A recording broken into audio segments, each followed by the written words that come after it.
Hey, today I'm angry at the police and it has nothing to do with what has happened recently. I'm angry about a concept called qualified immunity. So let's just put aside for the moment what is going on at this point and talk about how we got to this.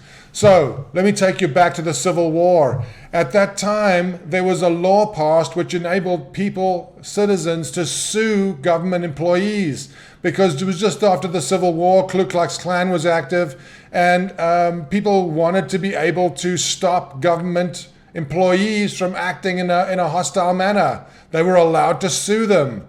Everything continued in this manner until 1967, when the Supreme Court ruled that government employees had something called qualified immunity. And this is the tip of the iceberg. This is where the problem starts. Qualified immunity, while it sounds like a great concept, is designed to shield government employees from being sued while they're executing their governmental duties. And it sounds like a very credible aim.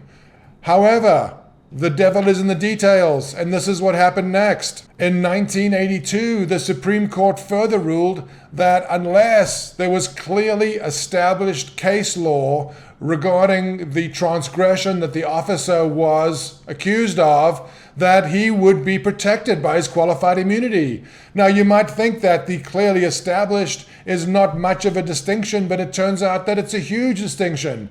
A judge wanted to convict a police officer of assault, but the case that he was referring to as a precedent, the officer and the victim had said something different to each other as opposed to hostile. That made it not clearly established. There was another difference, how close they were together. That was another difference. Now the problem is that the court is not establishing new precedent. They're just retaining unto themselves the right to say qualified immunity exists in this nebulous manner, and unless there's clearly defined law, we're not going to find that the officer transgressed in a way that his qualified immunity would be pierced. Here are other examples. The courts have sided with the police because the difference between subduing a woman from walking away from an officer and subduing a woman for refusing to end a phone call are too great. It's no longer a clearly established precedent that because he had subdued a woman for one, that the other was not allowed.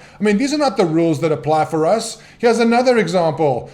Shooting at a dog instead hitting a child. Shooting a truck instead hitting a passenger. Unleashing a police dog to bite a motionless suspect in a bushy ravine is different from unleashing a police dog to bite a compliant suspect in a canal in the woods.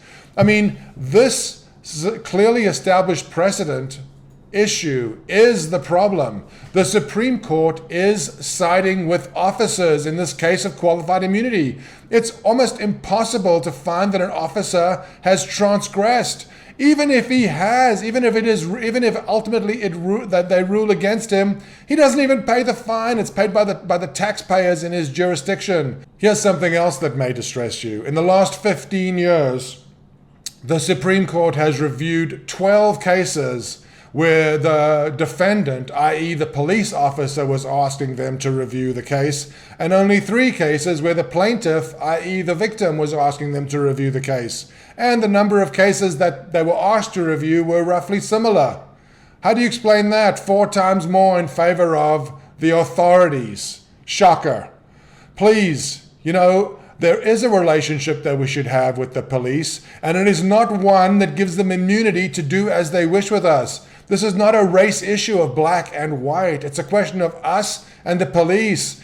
They can shoot and kill and suffocate me as easily as a black man. And as a matter of fact, I believe more white people are killed by police officers than black people, which is not, anything to be proud of. All of our deaths are a bad thing. All of ours, whether you're black, white, Hispanic, Chinese. I'm not sure if I'm missing any. I'm sure I'm missing ethnicities. But this is a question of our rights versus those who can transgress against them with qualified immunity. Please research, learn for yourself, wake up.